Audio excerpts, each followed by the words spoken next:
Movie की शुरुआत में हम देखते हैं कि 21वीं शताब्दी में तीसरा विश्व युद्ध खत्म हो गया है और अब दुनिया में बहुत ही कम लोग बचे हैं और अब सरकारें नहीं चाहती कि चौथा विश्व युद्ध हो। इसीलिए सरकार ने अपने ऐसे आदमी तैयार किए हैं जिनका काम है कि ये इंसान के अंदर की नफरत की भावनाओं का पता लगाना और उन भावनाओं का खात्मा करना, जिससे इंसान किसी भी तरह की भावनाओं को महसूस न कर सके। और उन सरकार के आदमियों में से एक है ग्रेमिटन क्लैरिक, जहां हम देखते हैं कि एक बिल्डिंग में बहुत से लोग बैठे हुए हैं और वहां एक आदमी भागते हुए आता है और उन्हें बताता है कि पुलिस यहां आ गई है और सब अपने अपने हथियार निकाल कर लड़ने के लिए तैयार हो जाते हैं। और यहाँ इनकी पुलिस से जोरदार लड़ाई होने लगती है। पुलिस ने इनके बहुत से आदमियों को मार दिया है और कुछ वहाँ छुप जाते हैं।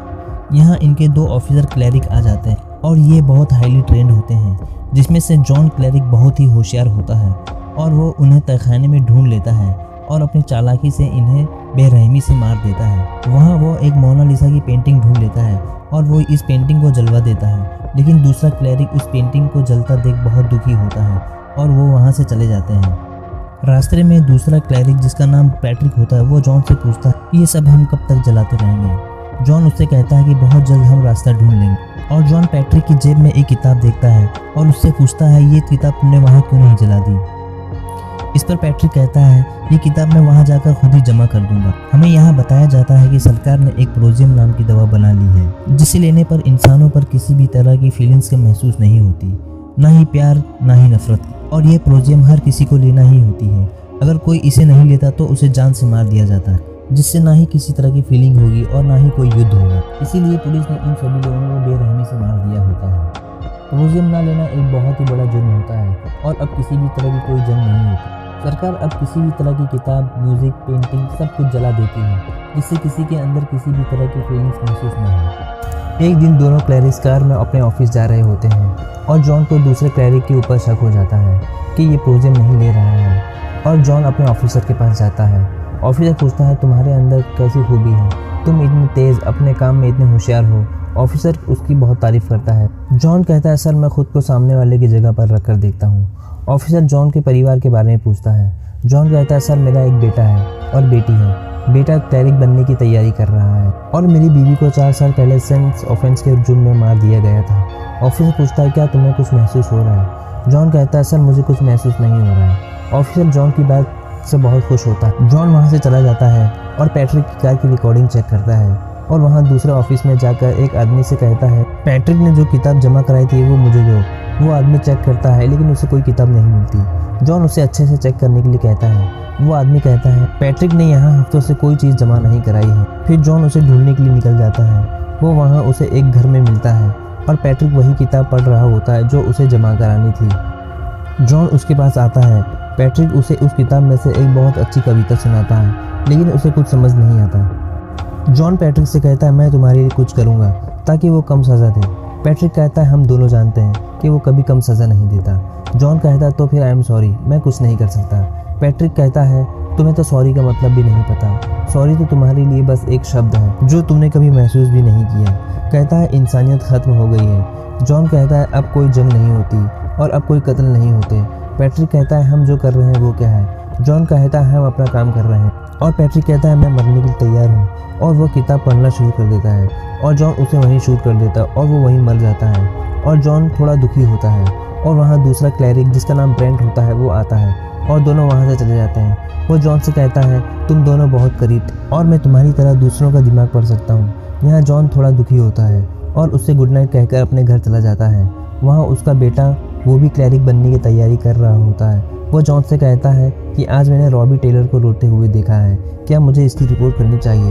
जॉन थोड़ी देर शांत रहता है और उसे हाँ कहना पड़ता है और वो अपने बेडरूम में चला जाता है और उसे पैट्रिक की कही बात याद आने लगती है और उसे अपनी बीवी की याद आती है जो सेंस ऑफेंस के जुर्म में पकड़ी गई थी। यानी कि वो उस प्रोजियम नाम की दवा नहीं ले रही होती जिसे पुलिस उसे पकड़ने आती है और जॉन उसे बचाने की कोशिश करता है लेकिन वो उसे बचा नहीं पाता। और अगली सुबह जॉन का प्रोजियम लेने का वक्त हो जाता है लेकिन गलती से उसका वो प्रोजियम नीचे गिर जाता है और वहाँ उसका बेटा आ जाता है और वो उससे कहता है इक्विलिब्रियम जाकर नुकसान की रिपोर्ट करके रिप्लेसमेंट ले जाना।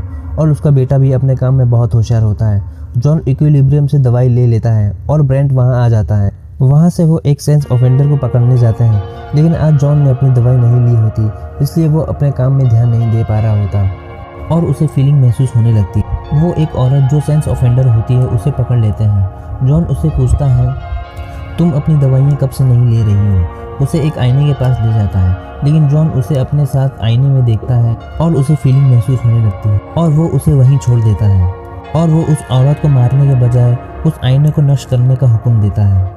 वहाँ खड़े ब्रेंट क्लैरी को उस पर शक होने लगता है और जॉन वहाँ एक कमरा ढूंढ लेता है जहाँ म्यूजिक, पेंटिंग्स, किताबें होती हैं। वो सेंस ऑफेंडर जॉन से पूछती है, क्या तुम ये सब जला दोगे? जॉन कहता है, ये सब तुमने अकेले जमा नहीं किया होगा, इन सब की जांच करके हम तुम्हारे साथियों को पकड़ेंगे। ये सुनकर वो औरत पास खड़े गार्ड की गन निकालकर उस पर गोली चला देती है, लेकिन वहाँ खड़ा गार्ड उसका निशाना नहीं लगने देता और ब्रेंट उसे अपनी गन से शूट करता है, लेकिन जॉन उसे पकड़ लेता है और वो औरत बच जाती है। ब्रेंट उसे गौर से देखता है। जॉन कहता है, हमें इसकी ज़रूरत है और वहाँ से चला जाता है। फिर हम देखते हैं जॉन और सेंस ऑफेंडर एक इंटरोगेशन रूम में होते हैं। जॉन उससे पूछता है, तुम्हारा नाम क्या है? वो कहती है, मेरा नाम मैरी है। जॉन कहता है, मैरी तुम मुझे अपने दोस्तों के बारे में बताओ। मैरी कहती है, क्या तुम्हें दोस्त शब्द का मतलब मालूम है? वो पूछती है कि तुम जिंदा क्यों हो? वो कहता है, मैं इस समाज की रक्षा के लिए जिंदा हूँ ताकि ये चलता रहे, लोगों की सेवा के लिए। मैरी कहती है, तुम प्यार को महसूस नहीं कर सकते, तुम्हें कभी इसका पता नहीं चल सकता। बिना दुख, दर्द, गुस्से के ज़िंदगी बस एक घड़ी है। जॉन कहता है, ऐसा नहीं है। वो कहता है, मुझे प्रोसेसिंग के लिए भेजना पड़ेगा। मैरी कहती है, यानी मौत के लिए? जॉन कहता है, हाँ, प्रोसेसिंग के लिए। और वो वहाँ से नीचे आ जाता है जहाँ वो ऑफिसर दूसरे नए क्लैरिक्स को ट्रेनिंग दे रहा होता है और वो वहाँ से अपने घर चला जाता है और उसे प्रोजेम लेने का टाइम हो जाता है।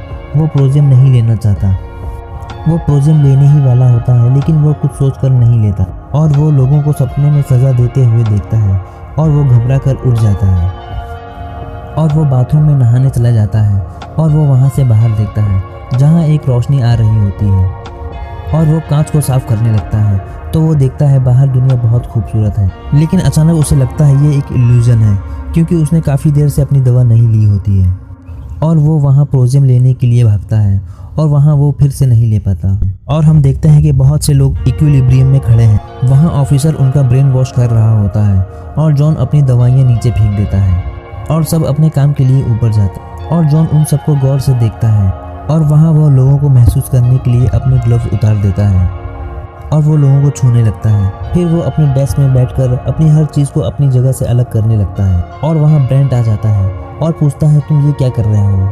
और कहता है, नेदर में सेंस ऑफेंडर घुस आए हैं और हमें जाना होगा। और वहाँ वो पहुँच जाते हैं और ब्रेंट कहता है, ये वही लोग हैं जिन्होंने प्रोजियम की फैक्ट्री को बम से उड़ाया था, अब हम इन्हें नहीं छोड़ेंगे। यहाँ हमें पता चलता है कि एक ऐसा भी ग्रुप होता है जो ये सिस्टम के खिलाफ होता है। ये ग्रुप इन्हें रोकता है, इन पर हमला करके लोगों को बचाता है। फिर यहाँ इन लोगों में फायरिंग शुरू हो जाती है और वहाँ दोनों क्लैरिक जॉन और ब्रेंट ऊपर पहुँच जाते हैं जहाँ वो ग्रुप होता है। ब्रेंट जॉन से कहता है, तुम मुझे कवर करो, मैं अंदर जा रहा हूँ। और वहाँ से एक सेंस ऑफेंडर भाग रहा होता है। ब्रेंट उसे गोली मार देता है और वो जॉन के ऊपर गिर जाता है। जॉन उसका खून देखकर बहुत दुखी होता है और वो आगे जाते हुए देखता है कि उन्होंने बहुत से लोगों को मार दिया है। जॉन उस दीवार में एक छेद देखता है और वो रूम के अंदर चला जाता है। जॉन वहाँ देखता है कि वहाँ बहुत सी खूबसूरत पेंटिंग्स और लाइट्स हैं। वो वहाँ रखी हर चीज़ को बहुत गौर से देखता है और वहाँ टेप में म्यूज़िक प्ले करता है और वो उस म्यूज़िक को सुनकर वहाँ बैठकर बहुत रोता है। और फिर नीचे दिखाते हैं जॉन वो सब याद कर रहा होता है और ब्रेंट कहता है, तुमने ये सबूत इकट्ठा करने वाली टीम के लिए क्यों नहीं छोड़ा? जो उसके जेब में एक किताब होती है। जॉन कहता है, वो लोग कई चीज़ें मिस कर देते हैं, मैं इसे खुद ही जमा कर दूंगा। और हमें यहाँ पता चलता है कि जॉन अब यहाँ आम आदमी की तरह रहना चाहता है, महसूस करना चाहता है। फिर वहाँ उन्हें बहुत सारे डॉग्स मिलते हैं। जॉन ब्रेंट को गन लोड करके देता है।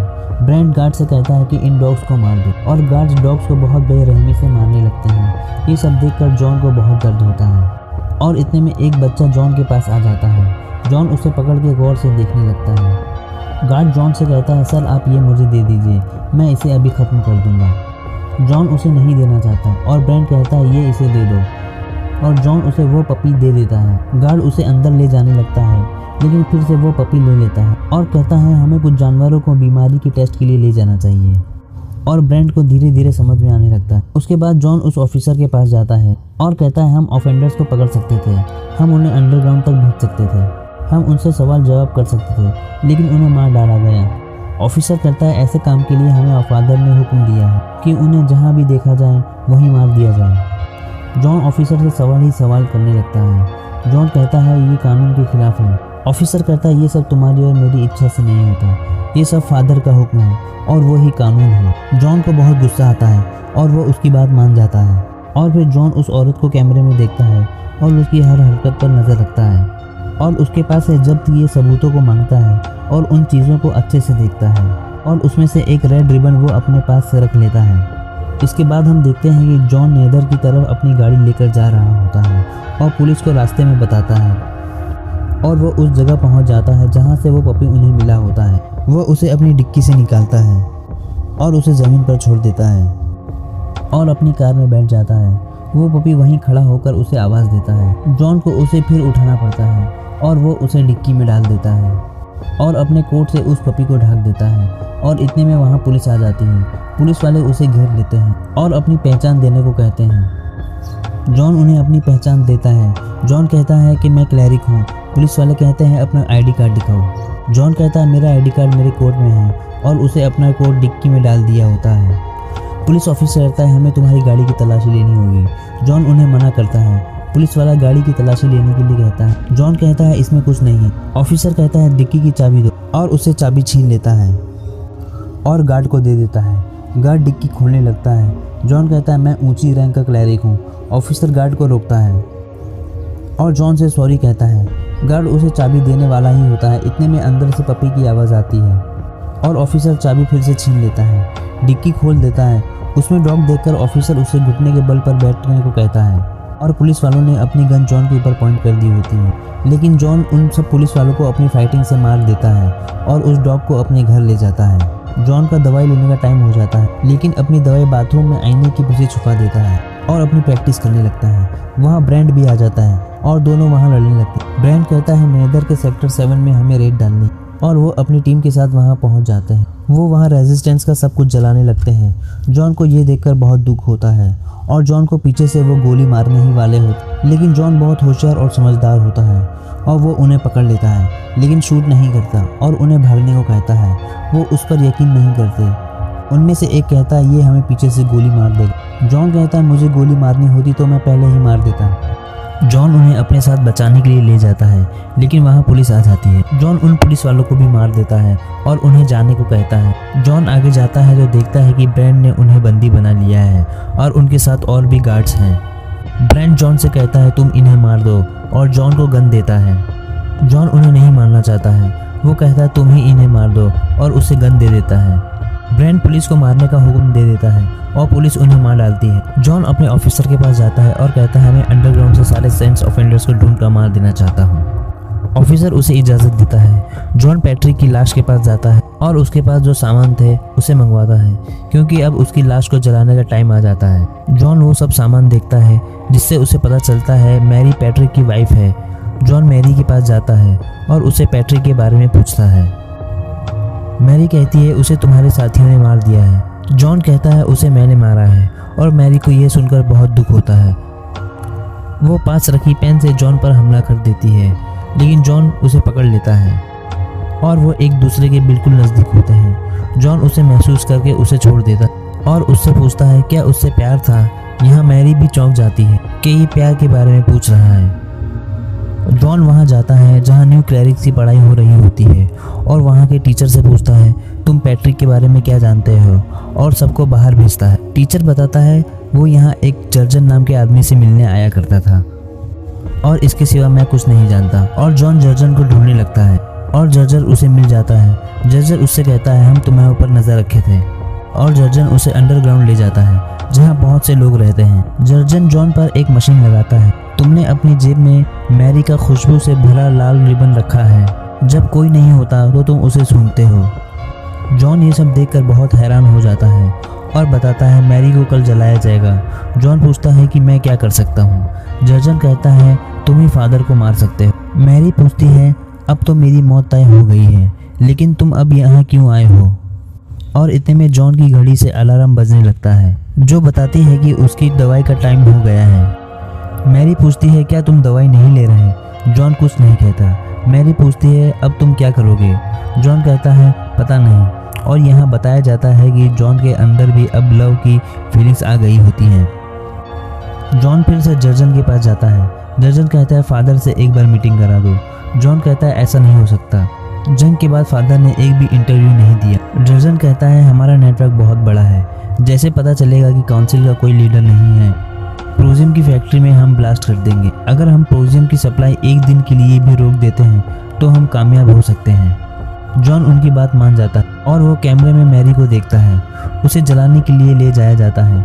जॉन को बहुत दुख होता है और वो कंप्यूटर में अपनी वाइफ की फुटेज देखता है जब उसकी वाइफ को जलाने के लिए ऑर्डर दिया जाता है। जॉन वहाँ से मैरी को बचाने के लिए जाता है। बिल्डिंग में उसके पास पहुँचने की बहुत कोशिश करता है, लेकिन उसके पहुँचने तक मैरी को टरबाइन में डाल दिया जाता है। जॉन वहाँ गार्ड से रुकने को कहता है। गार्ड कहता है अब हम नहीं रुक सकते, मशीन चालू हो गई है। और देखते ही देखते मैरी टरबाइन में जल जाती है। जॉन बाहर आकर बहुत दुखी होता है और वहीं ज़मीन पर गिरकर जोर जोर से रोने लगता है। और वहाँ ब्रेंट आ जाता है और कहता है यू आर अंडर अरेस्ट, और उसे घसीटते हुए सबके सामने अंदर ले जाता है और सबको बताता है कि यही वो कीड़ा है जो हमें धोखा दे रहा है। और वहाँ उसे बहुत मारता है और उसे उनके ऑफिसर के पास ले जाता है और ऑफिसर को सब कुछ बताता है। ऑफिसर जॉन से पूछता है क्या ये सच है।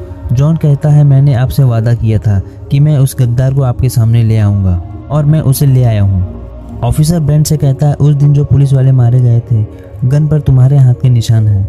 ब्रेंट कहता है इसने गन बदल दी थी। ब्रेंट उल्टा फंस जाता है और उसे ले जाया जाता है। ऑफिसर कहता है मुझे रूल के हिसाब से तुम्हारे घर पर तलाशी लेना होगी। जॉन कहता है आप बिल्कुल तलाशी ले सकते हैं। ऑफिसर कहता है तुम्हारा साथी मौत की तरफ जा रहा है, क्या तुम्हें कोई फर्क नहीं पड़ता है। जॉन कहता है मेरी एक ही ड्यूटी है सर, और वो है अंडरग्राउंड का खात्मा करना, और मुझे फादर से मिलने का अवसर कभी नहीं मिलेगा। ऑफिसर कहता है फादर किसी के सामने नहीं आते, तुम जानते हो। जॉन कहता है जो अंडरग्राउंड को लाए उसे भी नहीं, और ऑफिसर को कन्विंस करता है। जॉन अपने घर जाता है और उसे याद आता है कि वो दवाइयाँ उसने शीशे के पीछे छुपाई थी। वो उन्हें हटाने के लिए वहाँ जाता है, लेकिन वो दवाइयाँ वहाँ नहीं होती। वहाँ उसका बेटा आ जाता है और पूछता है तुम क्या कर रहे हो, और कहता है अगर मैं आपकी जगह होता तो मैं और सावधान रहता। जॉन पूछता है तुम कब से दवाई नहीं ले रहे हो। उसका बेटा कहता है मम्मी के जाने के बाद से, और वो जर्जन के पास जाता और वहाँ से ऑफिसर को फ़ोन करता है कि मैंने अंडरग्राउंड का पता लगा लिया, और उसी वक्त टीम को वहाँ बुलाता है और उन सबको वहाँ अरेस्ट करवा देता है।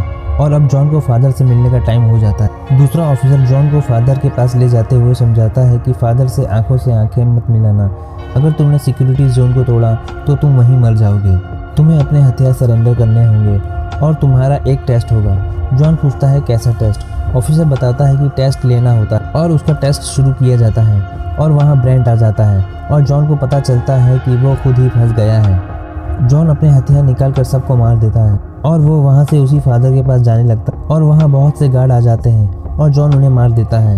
वो उस ऑफिसर के पास भी पहुँच जाता है और वहाँ भी सारे गार्ड्स को मार देता है। ऑफिसर ये देखकर बहुत हैरान होता है और ब्रेंट उससे लड़ने के लिए आगे आता है। ब्रेंट उसे बहुत होशियारी से अपनी वर्दी संभालने के लिए कहता है और जॉन से लड़ने के लिए आगे आता है। जॉन उसे बहुत आसानी से बीच से काट देता है और अब ऑफिसर की बारी होती है, और वहाँ दोनों में बहुत घमासान लड़ाई शुरू हो जाती है।